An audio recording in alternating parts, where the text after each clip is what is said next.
Hi,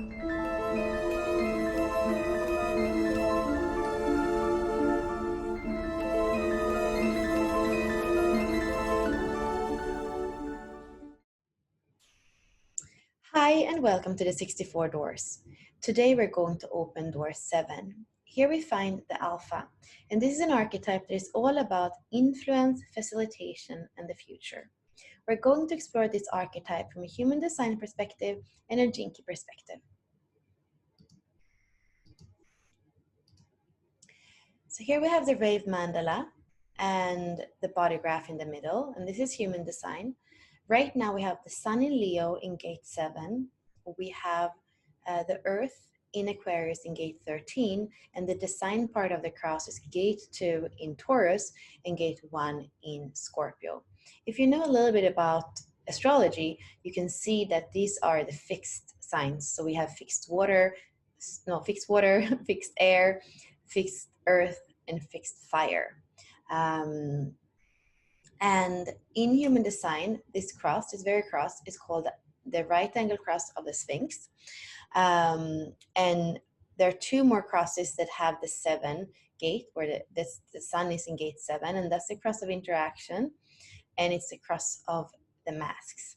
So I have the cross of the Sphinx in another order. So the cross of the Sphinx is always going to be a combination of gate 7, 13, 2, and 1. But they can be depending on where we are, where the sun is, they can be in a different order. And my mother, she's the cross of masks, this exact cross with the 7th as her life's work. So basically her life's work, or her personality sun, is the 7th gate. And for me, it's my design earth. So I'm going to have it in my purpose in my Jinkies, and she's going to have it in her life's work. And that is quite interesting. And that also means that when you have the 7, you're automatically going to have the 13, because they are opposite in the Rave Mandala. So she has the 7 and the 13, which is these are her personality, and I have them, you could say, in my soul or in my unconscious. There's an interesting mirroring there. So her cross says, your cross is expected to lead when there is a dire need for somebody to step forward and provide a solution. With this energy, there will be an expectation for you to come through and save the day. And this is a 5-1 cross, the way that my mom has it. And that's really that kind of projection, that she has the solution. She has the practical solution, and she kind of has to step up. So she has a lot in her life being that savior. So that's something to be a little bit careful with when you have the 7, the 13, and then the 23 and the 43, because people are going to project on you that you have that solution, that you know. And like I always say, this is a very short explanation of each cross. I will go to the Jinkies and read about my activation sequence, because it's going to be a summary of those 4 gates or gene keys.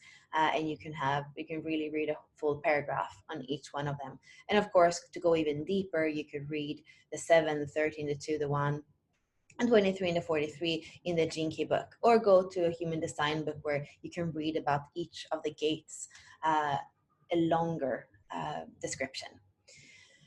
If we go back to the body graph and look at the standard view, we're going to see that the 7 comes from the G center and points up to the 31. So in a human design sense, this has to do with identity, direction, and self-love as a center. And really the 7 is about the future direction. That's where it's going. In the 13, we have the past, listening to everything that's ever been said, and have either a pessimistic view in the shadow or in the not self, or an optimistic view in the higher self. So this is the past, and then the 7th is really where we're going, the future.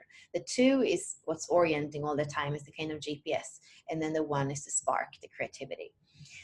So this cross is interesting in the sense that it's all in the G center. The 7 is meeting the 31 in the throat center. So when we look at the whole channel, let's see where we have it here.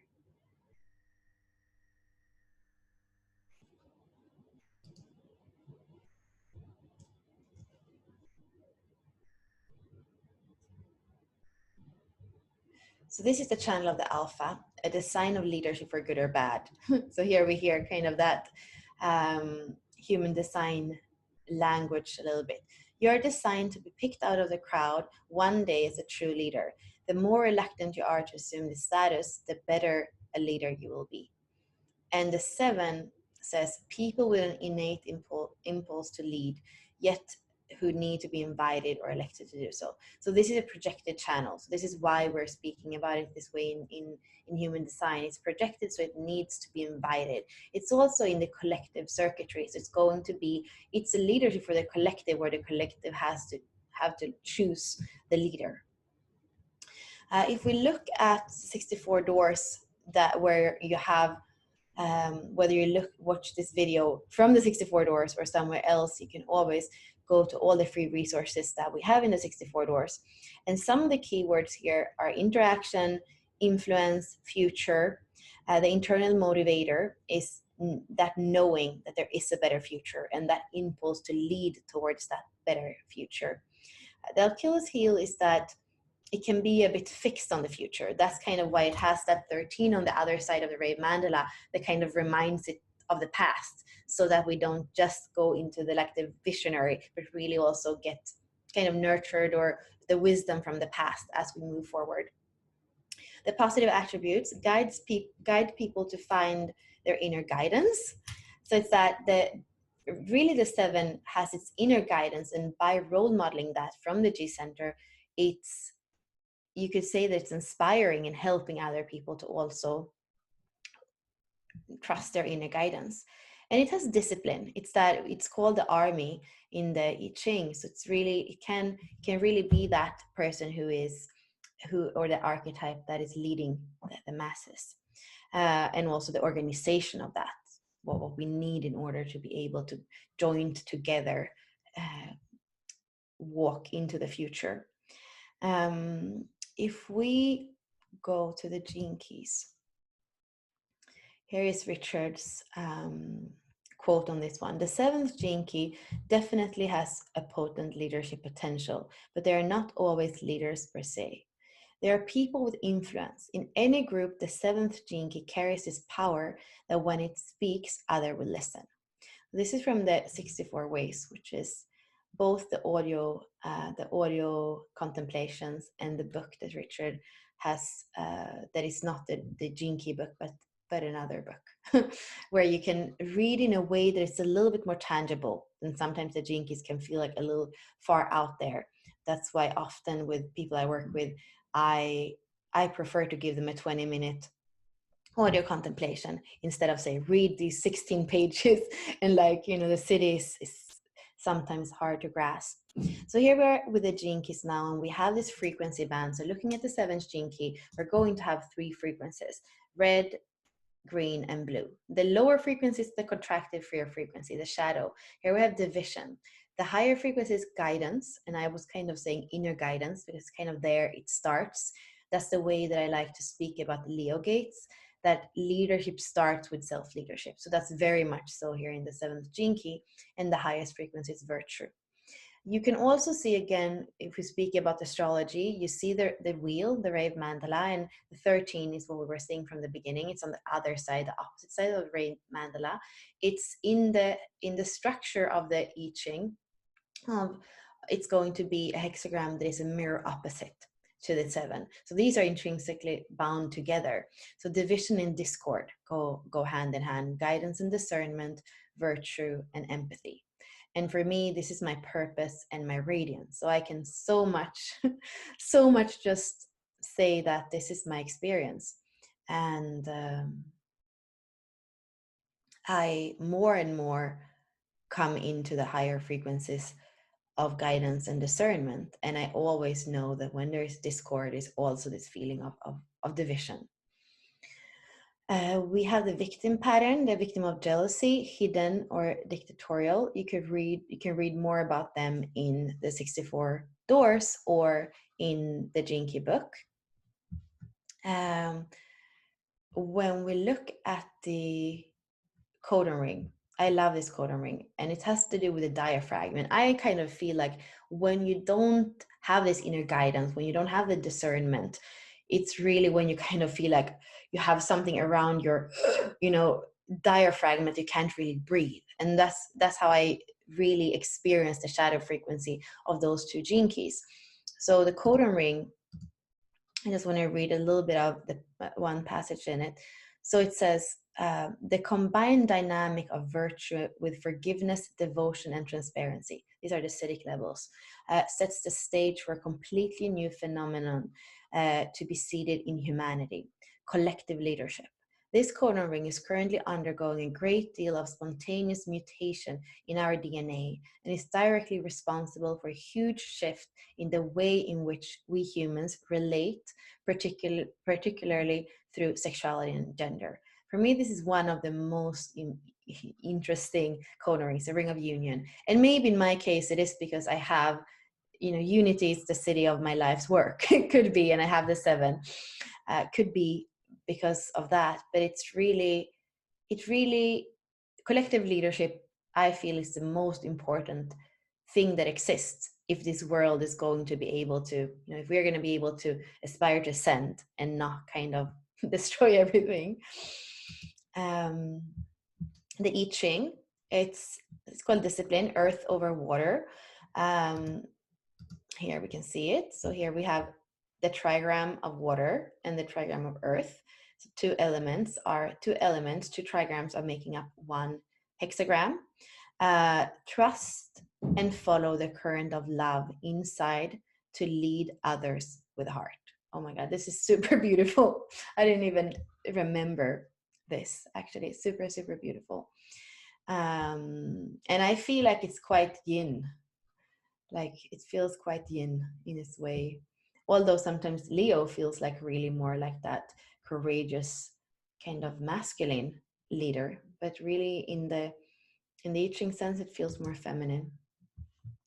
So astrology is illuminated leader, courageous creator. It's fixed fire, and it's service to self growth through the will of intuition and manifestation.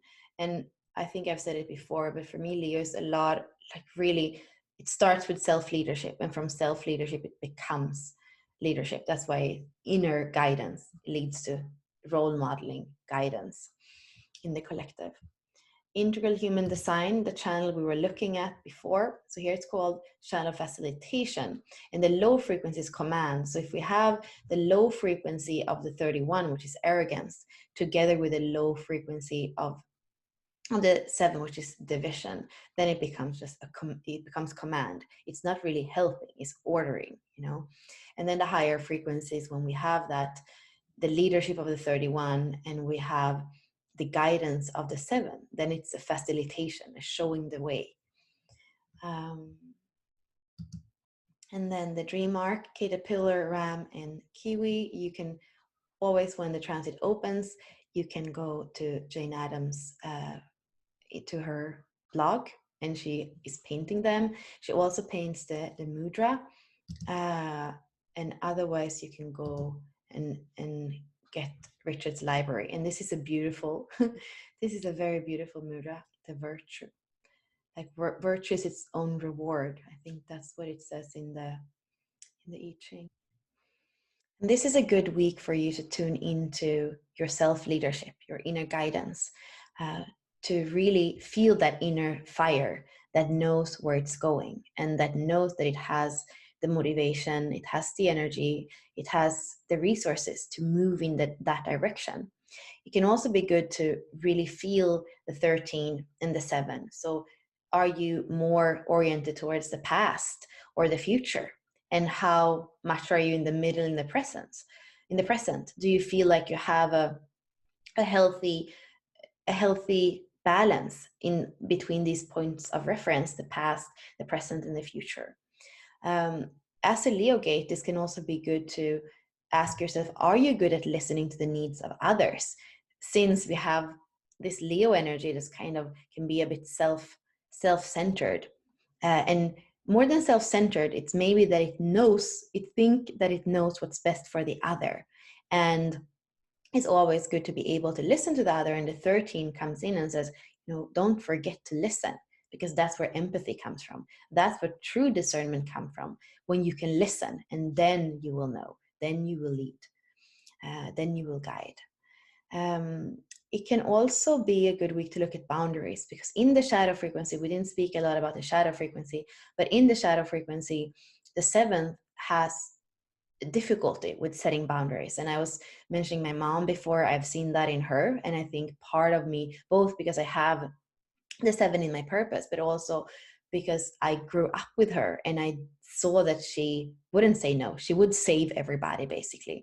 And that's what the seven kind of can do, because it can see the direction, it can see solutions, and then it wants to help. So that's something to look at. Are you able to say yes? Are you able to say no? And the diaphragm, you can feel a lot of tension if you are overwhelmed, always saying yes and have to guide everything. You can't really step back. So it's important to know kind of what was last week with the 33, when it's about retreat. So you come out and you share your leadership, your direction, but then you retreat as well.